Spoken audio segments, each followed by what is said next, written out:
സംഖ്യ അധ്യായം 3. സീനായി മലമുകളിൽ വെച്ച് ദൈവം മോശയോട് സംസാരിക്കുമ്പോൾ അഹ്റോന്റെയും മോശയുടെയും വംശാവലി ഇപ്രകാരമായിരുന്നു. അഹ്റോന്റെ പുത്രന്മാരുടെ പേരുകൾ: ആദ്യജാതനായ നാദാബും അബിഹു, എലയാസർ, ഇത്താമർ എന്നിവരും. ഇവർ പൗരോഹിത്യ ശുശ്രൂഷ ചെയ്യാൻ അഭിഷിക്തരായ അഹ്റോന്റെ പുത്രന്മാരാണ്. ഇവരിൽ നാദാബും അബിഹുവും സീനായി മരുഭൂമിയിൽ കർത്താവിന് മുമ്പിൽ അവിശുദ്ധമായ അഗ്നി അർപ്പിച്ചപ്പോൾ അവിടെ വച്ച് മരിച്ചു. അവർക്ക് സന്താനങ്ങളില്ലായിരുന്നു. അതിനാൽ എലയാസറും ഇത്താമറും തങ്ങളുടെ പിതാവായ അഹ്റോന്റെ ജീവിതകാലത്ത് തന്നെ പുരോഹിതന്മാരായി സേവനമനുഷ്ഠിച്ചു. കർത്താവ് മോശയോട് അരുളിച്ചെയ്തു, ലേവി ഗോത്രത്തെ കൊണ്ടുവന്ന് അഹ്റോന്റെ ശുശ്രൂഷയ്ക്ക് നിയോഗിക്കുക.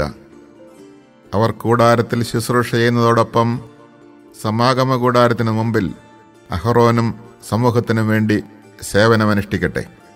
സമാഗമ കൂടാരത്തിലെ വസ്തുക്കളുടെ മേൽനോട്ടവും അവർക്കായിരിക്കും. കൂടാരത്തിൽ ശുശ്രൂഷ ചെയ്യുന്നതോടൊപ്പം ഇസ്രായേൽ ജനത്തിനും അവർ സേവനം ചെയ്യണം. ലേവ്യരെ അഹ്റോനും പുത്രന്മാർക്കും വേണ്ടി നിയോഗിക്കുക. ഇസ്രായേൽ ജനത്തിൽ നിന്ന് അഹ്റോന് പൂർണ്ണമായി നൽകപ്പെട്ടവരാണ് ഇവർ. നീ അഹ്റോനെയും പുത്രന്മാരെയും പൗരോഹിത്യ ശുശ്രൂഷയ്ക്കായി അധികാരപ്പെടുത്തുകയും അവരത് അനുഷ്ഠിക്കുകയും ചെയ്യണം. മറ്റാരെങ്കിലും വിശുദ്ധ വസ്തുക്കളെ സമീപിച്ചാൽ അവരെ വധിക്കണം.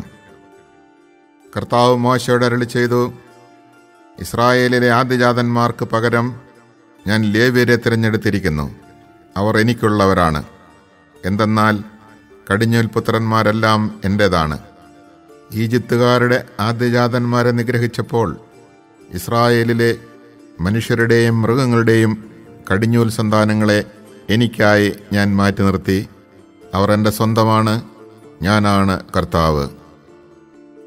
സീനായി മരുഭൂമിയിൽ വെച്ച് കർത്താവ് മോശയോട് അരുളിച്ചെയ്തു, 1 മാസവും അതിനുമേലും പ്രായമുള്ള ലേവി പുത്രന്മാരുടെ കണക്ക് ഗോത്രവും കുടുംബവും അനുസരിച്ച് എടുക്കുക. കർത്താവ് കൽപ്പിച്ചതുപോലെ മോശ അവരുടെ കണക്കെടുത്തു. ലേവിയുടെ പുത്രന്മാർ ഇവരായിരുന്നു: ഗർഷോൻ, കൊഹാത്ത്, മെറാറി. കുടുംബമനുസരിച്ച് ഗർഷോന്റെ പുത്രന്മാരുടെ പേരുകൾ: ലിബ്നി, ഷിമെയി. കുടുംബമനുസരിച്ച് കൊഹാത്തിന്റെ പുത്രന്മാർ ഇവരാണ്: അമ്രാം, ഇസ്ഹാർ, ഹെബ്രോൺ, ഉസിയേൽ. കുടുംബമനുസരിച്ച് മെറാറിയുടെ പുത്രന്മാർ: മഹ്ലി, മൂഷി. ഇവയാണ് പിതൃഗോത്രപ്രകാരം ലേവ്യരുടെ കുടുംബങ്ങൾ. ലിബ്നിയരുടെയും ഷിമെയിയരുടെയും കുടുംബങ്ങളുടെ ഉത്ഭവം ഗർഷോനിൽ നിന്നാണ്. ഇവയാണ് ഗർഷോന്യ കുടുംബങ്ങൾ. 1 മാസവും അതിൽ കൂടുതലും പ്രായമുള്ള പുരുഷന്മാർ 7500. ഗർഷോൻ കുടുംബക്കാർ കൂടാരത്തിൻ്റെ പിറകിൽ പടിഞ്ഞാറ് വശത്ത് ലായേലിൻ്റെ മകൻ എലിഫാസിൻ്റെ നേതൃത്വത്തിൽ പാളയമടിക്കണം. ഗർഷോൻ കുടുംബക്കാർ സമാഗമ കൂടാരത്തിൽ പെട്ടകം, കൂടാരം, അതിൻ്റെ ആവരണം, വാതിലിൻ്റെ തിരശ്ശീല, കൂടാരത്തിനും ബലിപീഠത്തിനും ചുറ്റുമുള്ള അങ്കണത്തിൻ്റെ വിരികൾ, അങ്കണവാതിലിൻ്റെ യവനിക, അവയുടെ ചരടുകൾ എന്നിവയുമായി ബന്ധപ്പെട്ട സകല ജോലികളും ചെയ്യണം. അമ്രാമ്യർ, ഇസ്ഹാര്യർ, ഹെബ്രോണ്യർ, ഉസിയേല്യർ എന്നിവർ കൊഹാത്തിൽ നിന്ന് ജനിച്ച കുടുംബങ്ങളാകുന്നു. 1 മാസവും അതിനു മേലും പ്രായമുള്ള പുരുഷന്മാർ 8600. വിശുദ്ധ സ്ഥലത്ത് ശുശ്രൂഷ ചെയ്യാനുള്ള കടമ അവരുടേതാണ്. കൊഹാത്ത് കുടുംബങ്ങൾ കൂടാരത്തിൻ്റെ തെക്കുവശത്താണ് പാളയമടിക്കേണ്ടത്. അവരുടെ നേതാവ് ഉസിയേലിൻ്റെ മകൻ എലിസാഫാൻ ആണ്. പേടകം, മേശ, വിളക്കുകാല്, ബലിപീഠങ്ങൾ, വിശുദ്ധ സ്ഥലത്ത് പുരോഹിതൻ ശുശ്രൂഷയ്ക്ക് ഉപയോഗിക്കുന്ന പാത്രങ്ങൾ, തിരശീല എന്നിവയും അവയെ സംബന്ധിക്കുന്ന ജോലികളും ഇവരുടെ ചുമതലയാണ്. പുരോഹിതനായ അഹറോന്റെ പുത്രൻ എലയാസറിന് ലേവ്യരുടെ നേതാക്കളുടെ നേതൃത്വവും വിശുദ്ധ സ്ഥല വിചാരിപ്പുകാരുടെ മേൽനോട്ടവും ഉണ്ടായിരിക്കും. മഹ്ലി, മൂഷി എന്നീ കുടുംബങ്ങൾ മെറാറിയിൽ നിന്ന് ഉണ്ടായി. ഇവയാണ് മെറാറി കുടുംബങ്ങൾ. അവയിൽ 1 മാസവും അതിനുമേലും പ്രായമുള്ള പുരുഷന്മാർ 6200. മെറാറി ഗോത്രത്തിൻ്റെ തലവൻ അബിഹയിലിൻ്റെ മകൻ സൂരിയൽ ആയിരുന്നു. കൂടാരത്തിന് വടക്ക് ഭാഗത്താണ് അവർ പാളയമടിക്കേണ്ടത്. മെറാറിയുടെ പുത്രന്മാർ കൂടാരത്തിൻ്റെ ചട്ടക്കൂട്, അഴികൾ, തൂണുകൾ, അവയുടെ പാദകുടങ്ങൾ, മറ്റുപകരണങ്ങൾ ഇവയുമായി ബന്ധപ്പെടുന്ന എല്ലാ ജോലികളും ചെയ്യണം. അങ്കണത്തിൻ്റെ തൂണുകൾ, അവയുടെ പാദകുടങ്ങൾ, കുറ്റികൾ, ചരടുകൾ ഇവയുടെ മേൽനോട്ടവും അവർ വഹിക്കണം. സമാഗമ കൂടാരത്തിനു മുമ്പിൽ കിഴക്ക് വശത്ത് പാളയമടിക്കേണ്ടത് മോശയും അഹറോനും അവൻ്റെ പുത്രന്മാരുമാണ്.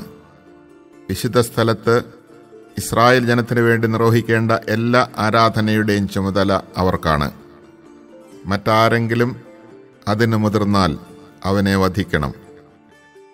കർത്താവ് കൽപ്പിച്ചതനുസരിച്ച് മോശയും അഹ്റോനും കൂടി 1 മാസവും അതിനുമേലും പ്രായമുള്ള ലേവ്യരുടെ എണ്ണമെടുത്തപ്പോൾ സംഖ്യ 20,000 കർത്താവ് മോശയോട് അരുളിച്ചെയ്തു, ഇസ്രായേൽ ജനങ്ങളിൽ 1 മാസവും അതിനുമേലും പ്രായമുള്ള എല്ലാ കടിഞ്ഞൂൽ പുത്രന്മാരെയും പേര് വിളിച്ച് എണ്ണുക. ഇസ്രായേലിലെ ആദ്യജാതന്മാർക്ക് പകരം ലേവ്യരെ എനിക്കായി മാറ്റി നിർത്തുക. അതുപോലെ ഇസ്രായേല്യരുടെ മൃഗങ്ങളുടെ കടിഞ്ഞൂലുകൾക്ക് പകരം ലേവ്യരുടെ മൃഗങ്ങളെയും എനിക്കായി മാറ്റി നിർത്തുക. ഞാനാണ് കർത്താവ്. കർത്താവ് കൽപ്പിച്ചതുപോലെ മോശ ഇസ്രായേല്യരുടെ ആദ്യജാതന്മാരെയെല്ലാം എണ്ണി തിട്ടപ്പെടുത്തി. 1 മാസവും അതിനുമേലും പ്രായമുള്ള ആദ്യജാതരായ എല്ലാ പുരുഷ സന്താനങ്ങളെയും വേർതിരിച്ച് എണ്ണിയപ്പോൾ 20,273 പേർ ഉണ്ടായിരുന്നു. കർത്താവ് മോശയോട് അരുളിച്ചെയ്തു, ഇസ്രായേല്യരുടെ ആദ്യജാതന്മാർക്ക് പകരം ലേവ്യരെ എടുക്കുക. അവരുടെ കന്നുകാലികൾക്ക് പകരം ലേവ്യരുടെ കന്നുകാലികളെയും. ലേവ്യർ എനിക്കുള്ളവരാണ്. ഞാനാണ് കർത്താവ്. ലേവ്യ പുരുഷന്മാരുടെ എണ്ണത്തിൽ കവിഞ്ഞുള്ള 273 ഇസ്രായേൽ ആദ്യജാതന്മാരുടെ വീണ്ടെടുപ്പിന് ആളൊന്നിന് 5 ഷെക്കൽ വീതം എടുത്ത് അധികം വരുന്നവരുടെ വീണ്ടെടുപ്പിനു വേണ്ടി അഹ്റോനെയും മക്കളെയും ഏൽപ്പിക്കുക. വിശുദ്ധ സ്ഥലത്തെ നിരക്കനുസരിച്ച് 20 ഗേരായാണ് 1 ഷെക്കൽ. ലേവ്യരാൽ വീണ്ടെടുക്കപ്പെടാതെ അവശേഷിച്ചവരുടെ വീണ്ടെടുപ്പ് വില മോശ ശേഖരിച്ചു. ഇസ്രായേലിലെ ആദ്യജാതരിൽ നിന്ന് വിശുദ്ധ സ്ഥലത്തെ ഷെക്കലിൻ്റെ കണക്കനുസരിച്ച് 1365 ഷെക്കൽ മോശ പിരിച്ചെടുത്തു.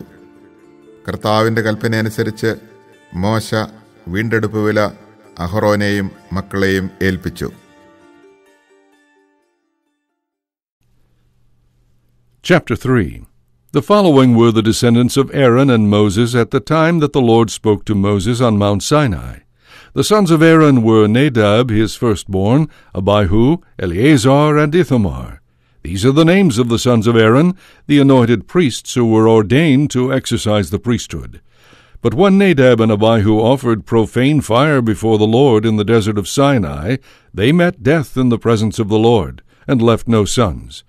Thereafter only Eleazar and Ithamar performed the priestly functions under the direction of their father Aaron. Now the Lord said to Moses, Summon the tribe of Levi and present them to Aaron the priest as his assistants. They shall discharge his obligations and those of the whole community before the meeting tent by serving at the dwelling.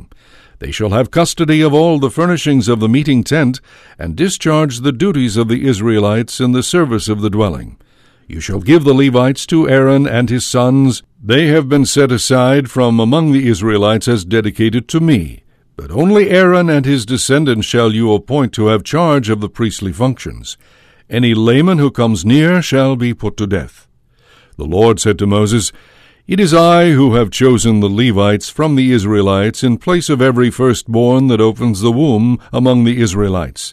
The Levites therefore are mine, because every firstborn is mine. When I slew all the firstborn in the land of Egypt, I made all the firstborn in Israel sacred to me, both of man and of beast. They belong to me. I am the Lord." The Lord said to Moses in the desert of Sinai, "Take a census of the Levites by ancestral houses and clans, registering every male of a month or more." Moses therefore took their census in accordance with the command the Lord had given him. The sons of Levi were named Gershon, Kohath, and Merari. The descendants of Gershon by clans were named Libni and Shimei. The descendants of Kohath by clans were Amram, Ishar, Hebron, and Uzziel. The descendants of Merari by clans were Malai and Mushai. These were the clans of the Levites by ancestral houses. To Gershon belonged the clan of the Libnites and the clan of the Shimeites. These were the clans of the Gershonites. When all their males of a month or more were registered, they numbered 7,500. The clans of the Gershonites camped behind the dwelling to the west. The prince of their ancestral house was Eliasaph, son of Lael. At the meeting tent they had charge of whatever pertained to the dwelling, the tent and its covering, the curtain at the entrance of the meeting tent, the hangings of the court, the curtain at the entrance of the court enclosing both the dwelling and the altar, and the ropes. To Kohath belonged the clans of the Amramites, the Isharites, the Hebronites, and the Uzzielites. These were the clans of the Kohathites. When all their males of a month or more were registered, they numbered 8,300. They had charge of the sanctuary. The clans of the Kohathites camped at the south side of the dwelling. The prince of their ancestral house was Elisaphan, son of Uzziel. They had charge of whatever pertained to the ark, the table, the lampstand, the altars, the utensils with which the ministry of the sanctuary was exercised, and the veil. The chief prince of the Levites, however, was Eleazar, son of Aaron the priest. He was supervisor over those who had charge of the sanctuary. To Merari belonged the clans of the Mahlites and the Mushites. These were the clans of Merari. When all their males of a month or more were registered, they numbered 6,200. The prince of the ancestral house of the clans of Merari was Zuriel, son of Abihail. They camped at the north side of the dwelling. The Merarites were charged with the care of whatever pertained to the boards of the dwelling, its bars, columns, pedestals, and all its fittings, as well as the columns of the surrounding court with their pedestals, pegs, and ropes. East of the dwelling, that is, in front of the meeting tent, toward the sunrise, were camped Moses and Aaron and the latter's sons. They discharged the obligations of the sanctuary for the Israelites. Any layman who came near was to be put to death. The total number of male Levites a month old or more whom Moses had registered by clans, in keeping with the Lord's command, was 22,000. The Lord then said to Moses, "Take a census of all the firstborn males of the Israelites a month old or more, and compute their total number.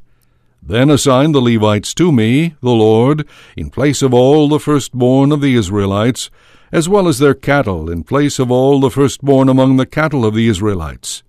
So Moses took a census of all the firstborn of the Israelites, as the Lord had commanded him. When all the firstborn males of a month or more were registered, they numbered 22,273. The Lord said to Moses, "Take the Levites in place of all the firstborn of the Israelites, and the Levites' cattle in place of their cattle, that the Levites may belong to me. I am the Lord. As ransom for the 273 firstborn of the Israelites who outnumber the Levites, you shall take 5 shekels for each individual, according to the standard of the sanctuary shekel, 20 gerahs to the shekel. Give this silver to Aaron and his sons as ransom for the extra number." So Moses took the silver as ransom from those who were left when the rest had been redeemed by the Levites. From the firstborn of the Israelites he received in silver 1,365 shekels according to the sanctuary standard. He then gave this ransom silver to Aaron and his sons, as the Lord had commanded him.